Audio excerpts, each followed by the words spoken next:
সরকারি চাকরিতে কোটা সংস্কার থেকে বৈষম্য বিরোধী আন্দোলন এবং তারপর সরকার পতনের এক দফা তারুণ্যের কাছে যে সকল অনিয়ম ধরাশায়ী সে দৃশ্য দেখছে দেশের মানুষ। ৫ আগস্টের পর রাস্তায় ট্রাফিক ব্যবস্থাপনা অকেজো হয়ে পড়লে হাল ধরেন শিক্ষার্থীরা। তবে ট্রাফিক পুলিশ দায়িত্ব নেয় শিক্ষার্থীরা রাস্তা ছেড়ে চলে যাওয়ার পরেই পুরনো চেহারায় ফিরে আসে রাজধানী ঢাকা। মোহাম্মদপুর থেকে এই পর্যন্ত আসতে আমাদের ১.৫ ঘন্টা সময় লাগছে। জামটা কেন বুঝতেছি না তো।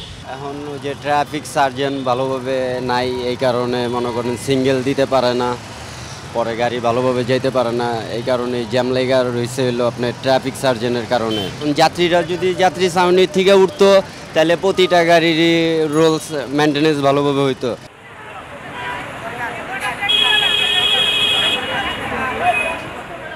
যত্রতত্র পার্কিং, লেন অমান্য করা, মোটরসাইকেলের অতিরিক্ত গতি, আগে পৌঁছানোর প্রতিযোগিতা। পুলিশ যদি মাঝখানে থাকতো অথবা ভালোভাবে তদারকি করতো তাহলে গাড়িগুলো ঠিকমতো যেতে পারতো। লেন পরিবর্তনের কোনো সুযোগ থাকতো না। যদি লেন তারা একান্তই পরিবর্তন করতো তাহলে পুলিশরা তাদেরকে জিজ্ঞাসাবাদ করতো অথবা কোনো একটা পানিশমেন্টের আওতায় আনতো।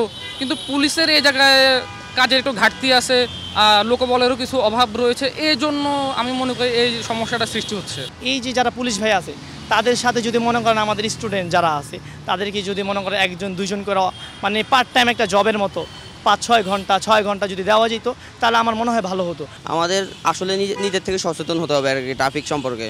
যেমন আমরা যদি ছোটোবেলা থেকে যদি বইতে ট্রাফিক সম্পর্কে আমাদের ওই রকম ধারণা থাকতো বা আমাদের কোনো একটা সাবজেক্ট থাকতো আর কি, তাহলে আমরা ট্রাফিক সম্পর্কে আগে আরও ধারণা থাকতো আর কি।